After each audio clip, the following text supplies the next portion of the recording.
অতিরিক্ত মূল্য দিয়ে তার কাছে নিজেকে সস্তা করে ফেলো না।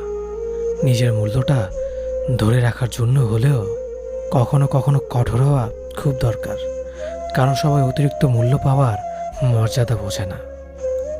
ভালো থাকতে হলে মাঝে মধ্যে একটু নিষ্ঠুর হতে হয়। যে তোমার বিশ্বাস ভেঙেছে তাকে তুমি ধন্যবাদ দাও, কারণ সে তোমার চোখে আঙুল দিয়ে দেখিয়ে দিয়েছে সবাই বিশ্বাসের যোগ্য না। স্বার্থপর মানুষগুলো সফল হতে পারলেও সুখী হতে পারে না। বুঝতে শিখুন কে সময় নিয়ে আপনার সাথে কথা বলে আর কে সময় পেলে আপনার সাথে কথা বলে। পৃথিবীতে কঠিন বাস্তবের মধ্যে একটি বাস্তব কথা হলো, মানুষ যখন সফলতার দ্বার প্রান্তে এসে পৌঁছায় আর তখনই প্রিয় মানুষটি হারিয়ে যায়।